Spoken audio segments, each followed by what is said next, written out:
1970s, the Pittsburgh Steelers of Terry Bradshaw and Lynn Swann were pro football's finest team. They not only beat the Cowboys twice in Super Bowls, they even shut the Cowboys up. But Hollywood Henderson's long gone. And while today's Cowboys, like Deion Sanders and Michael Irvin, can still talk some trash, they can back up that talk with spectacular talent. The Dallas Cowboys of Irvin, Sanders, Aikman, and Emmitt Smith want to prove they're the team of the 90s. The Sports Reporters with Big Shannon, presented by AT&T. Good evening and welcome to a special Super Bowl edition of the Sports Reporters.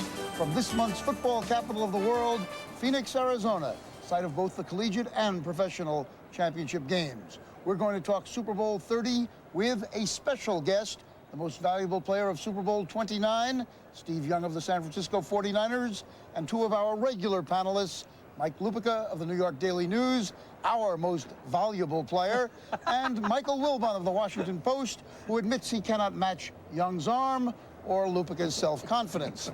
It is the eve of Super Bowl 30. What do you do the night before the big game? What did you do last year, Steve? Well, you go through your normal meetings, get your last good food before the game because you're not going to taste anything the morning of the game, and then I go up and watch a movie. And last year I remember it was Maverick. Probably watched it 6 times before I finally fell asleep. What do you do, Mike, the night before the big game? I sometimes wonder what Steve Young really does the night before the game. And Michael, what do? You take out your charts and go over them? I study, game film of Lupica at the Super Bowl to get myself, get that game face on, and that's, Just party man. You don't watch game films the night before? No, we'll watch a little bit in the last meeting, but by that time, if you're not ready to play, you got your game plan down, get out of the way. Years ago, when Super Bowl III, Namath actually was watching game films the night before, not alone. But well, he had the guarantee out. He had to watch.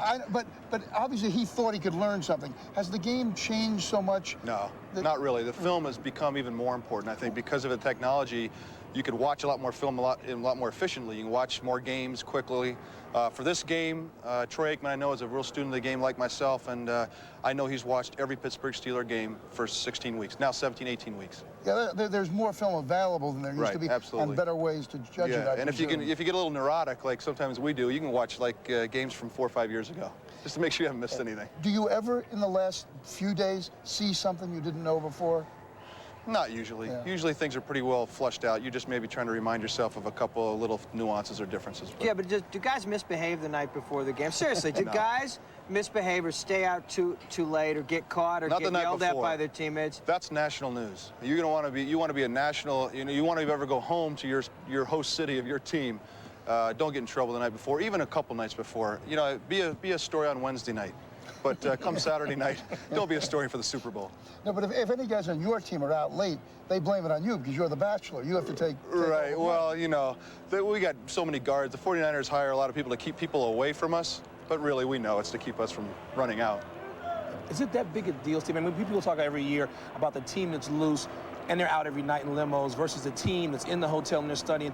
And it hasn't helped the AFC to be in the hotel and studying. Right. Well, like tonight, it's last night, 2 nights before the game, Deion Sanders had his basketball game. Right. And he had a basketball game last year, too. He did, and he was out late and missed curfew a year ago and became kind of a controversy.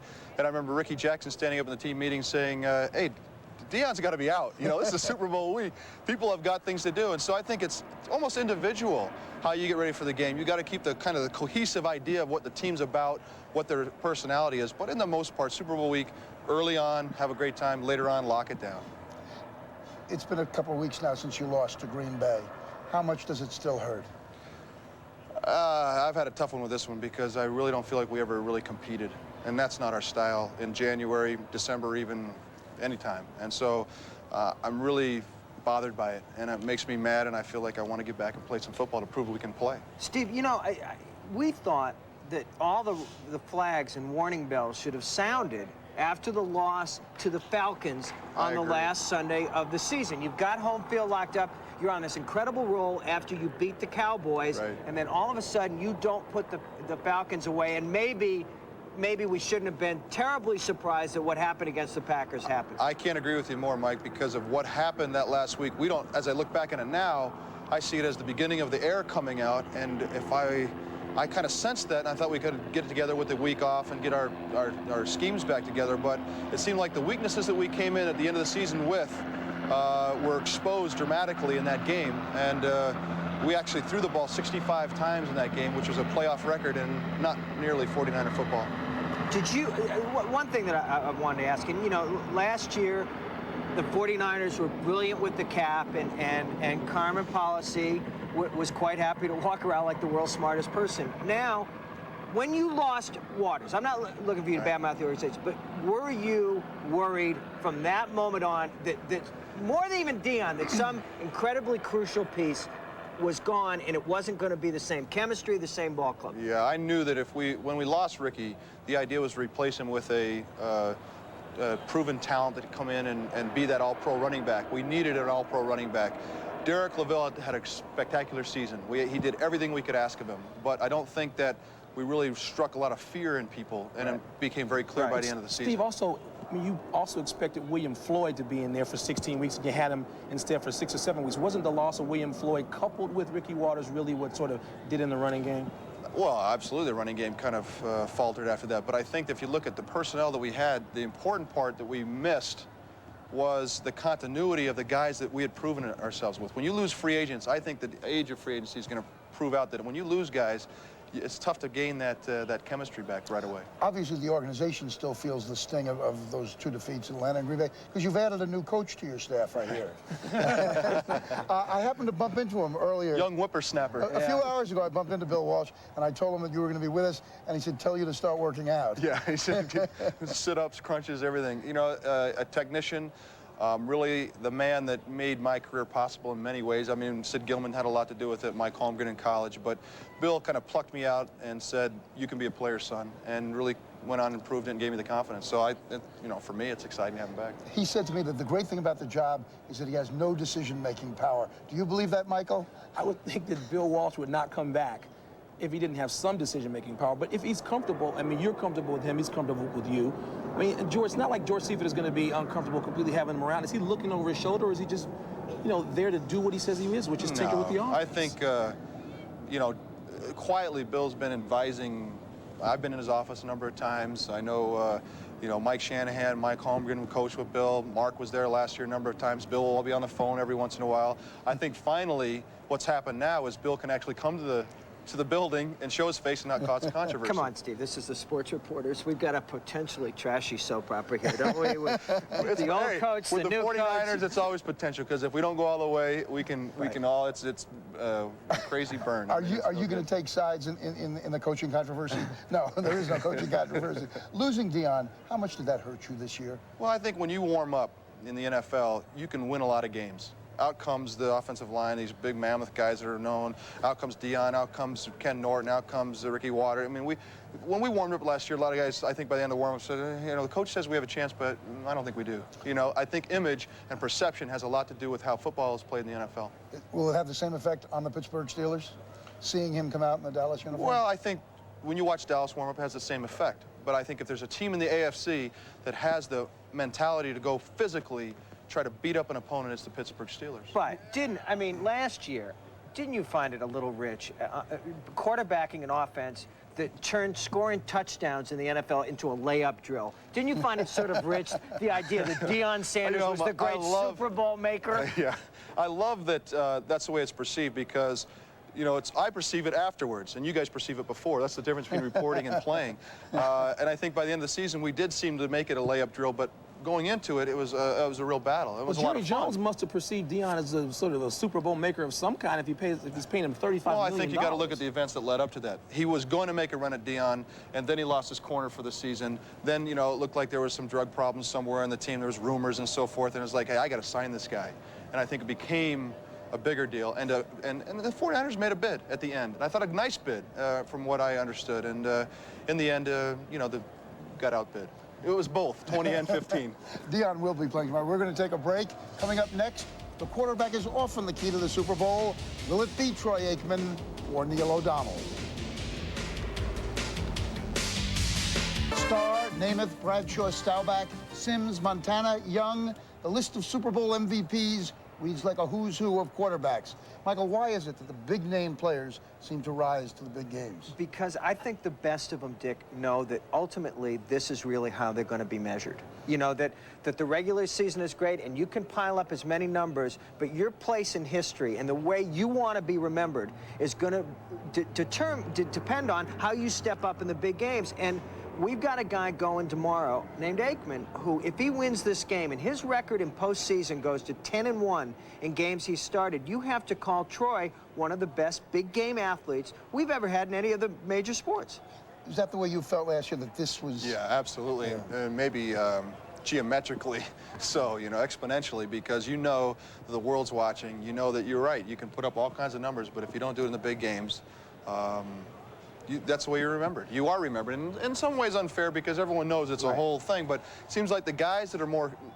The great players are more relaxed in the big games. Tomorrow, watch for some of the early plays and who's running too fast or the passes are flying too high, or watch for some of that. The relaxation factor is going to be big. Troy Aikman tells his story, he's told it all week, about how nervous he was. He came out and he said, I'm going to be calm, I'm going to be calm. And he came out and he completely freaked out and then calmed himself down. And I wondered if you had that feeling, and how do you get yourself calmed down? Because obviously that's a critical thing. Yeah, I don't think you can. You either have the experience to have gone through enough that you're actually calm. I don't think you have an exercise. There's nothing in a book that can help you with Super Bowl morning get figured out. You know, and the way we're discussing this and the way we're framing this game, for everybody involved last year, the stakes were very big because it was a Super Bowl. The stakes were immense for you.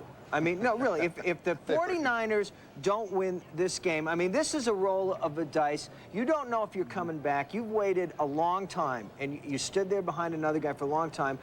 I didn't think that, you know, the pile of chips in front of you was much bigger than for anybody else playing the football game. Very much so, and I knew I pushed them all into the middle of the table. Right. And I felt like maybe that was just that was the best way to do it. And it really taught me a lot about how to handle any big situation. Put it all out there. Yeah. Let's go for it. And I think you back it up maybe even better if you don't kind of hedge your bet. In baseball, obscure players seem to surface in World Series and things like that, and somebody you never heard of suddenly becomes a hero. But that almost never happens in football. Timmy Smith might be an exception, but it's very, very rare. Well, football is only one ball game. That's one thing about the championship in football. You know, baseball has 7-game series, basketball 7. I mean, how many games go on before there's finally a champion in all these other sports?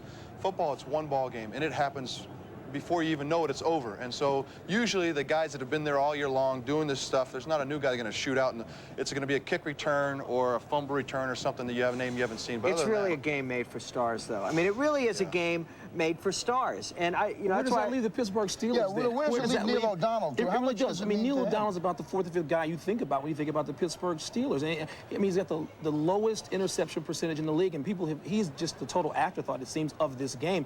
Everybody's talking about Aikman. Neil O'Donnell's done pretty well for himself in the postseason. Because they're in with the baddest team on the planet right now. You know, the Cowboys really are that kind of big, bad, love them or hate them, heavyweight champ that boxing doesn't have. You know, I love this idea, you know, that if Switzer wins tomorrow, he wins with Jimmy Johnson's players. Troy Aikman and Emmitt Smith and Michael Irvin aren't anybody's players. You know, Young, Montana, and Rice, these are just great players. And this stage is built perfectly for guys like that to step up. Then how come Marino and John Elway? I mean, there are a lot of guys who are big-time players who are going to be first-ballot Hall of Fame players who still haven't had that breakthrough. I mean, I think there's some other factors involved there. Yeah, there are other factors. And yeah, I agree with that. But I think in the end, you're talking about players that have, first of all, the backing. You talk about Neil O'Donnell. I mean, there's other great, very efficient quarterbacks that have been Super Bowl. Len Dawson, Bart Starr. I don't think they wowed everyone when they came into the big, you know, you had Terry Bradshaw, other guys that were the big guns and everything, but there's been efficient quarterbacks that have been Super Bowl heroes, and Neil O'Donnell fits that bill.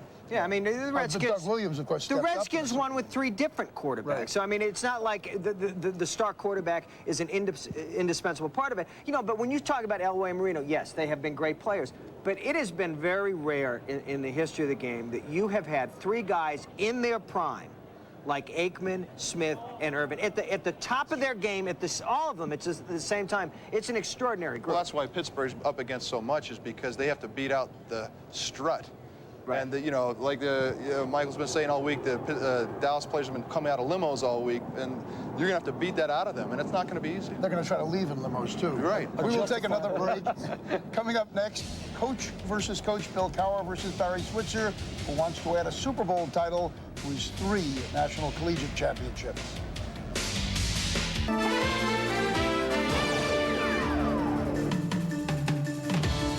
Barry Switzer took the heat when the Cowboys stumbled late in the season.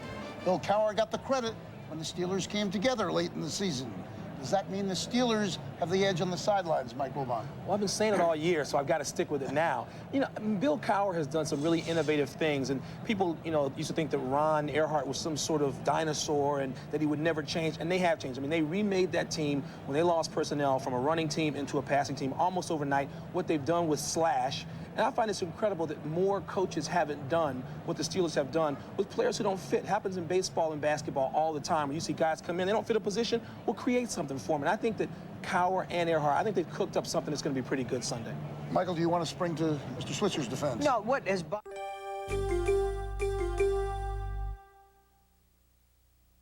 The show sometimes, you know, the real national pastime is piling on. And it just bothers me that Switzer gets 100% of the blame when something goes wrong with the Cowboys and 0 credit when something goes right. He's getting credit this week, No, Mike. he did not get credit. This no. week he hasn't gotten credit? What, I'm just saying that he says it himself, that the perception is if they win, they will win in spite of him. And that's a fact, George Mike. Seifert had the same set of circumstances to overcome, and he did it quietly and with a lot of class. And Barry knew when he stepped into this situation that Jimmy Johnson was going to have that legacy and he was going to follow that, and anything less than a Super Bowl victory just wasn't going to cut it. Well, the funny thing about Barry Switzer is that it's really not about Barry. He can't really do anything about it. I don't think as a head coach with that much talent, with assistant coaches around him, they lose to games during the season and they say, Barry, what didn't you do?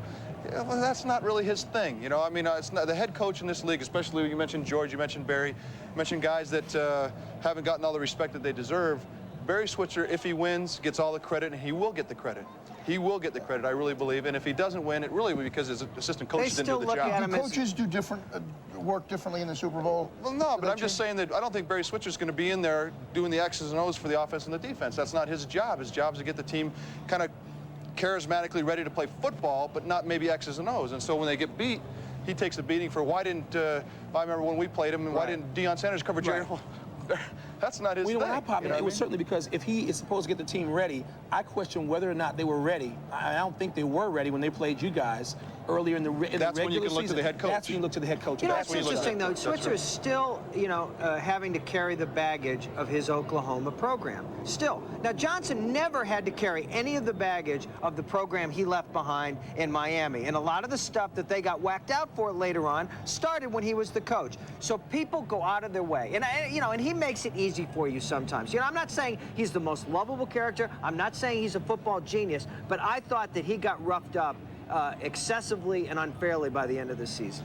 The first 2 Super Bowls were won by a team with a master motivator as their coach. Absolutely. Have you had Lombardi-type speeches? Have you ever heard them? I don't think anyone's ever had Lombardi-type speeches as good as he gave them. And I don't think they can do as well nowadays. I think college needs motivational speeches. I think pros now, the years are gone where you can sit in a room and a coach can say a few things. Now, some guys are really good at it and still are really good at it. But I think in the end, really the rep is the in the end, though, I think emotion can take you so far. The old saying is, and especially in the Super Bowl, watch for those first couple of series to be real tight, and then who kind of makes those first plays in the second quarter. Steve, you've been on the sideline for the Super Bowl. You have quarterbacked a Super Bowl. You know, it never got close, really, in last year's game.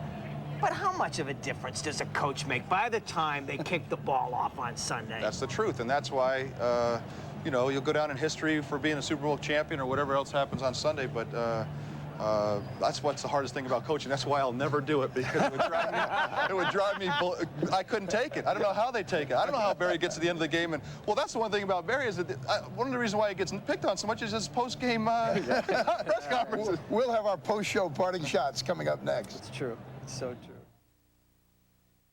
Shots on this Super Bowl special, and we'll start with Steve Young's favorite Super Bowl memory. Last year, I remember Kathy Lee Gifford sung the national anthem, and there was a lot of smoke and fireworks. We got done with it, went out for the first play. There's so much smoke we couldn't see downfield. I told Jerry Rice, when I come off the play action fake, just look back. It's going to be coming, and there it did. And he came out of the smoke and scored the first touchdown. Not a bad way, not a bad thing to remember. Michael. Jerry Jones is the Elmer Gantry of professional football, just slightly less sincere. People also treat him sometimes like he's Elmer Fudd, and it's a mistake, because Jones is smarter than that, and sometimes he comes across as one of the smartest guys going in modern sports. When he bought the Cowboys, he bought a 3-13 team, a #1 draft choice, and not much else. If they win the game tomorrow, they can take their place with the greatest teams in history.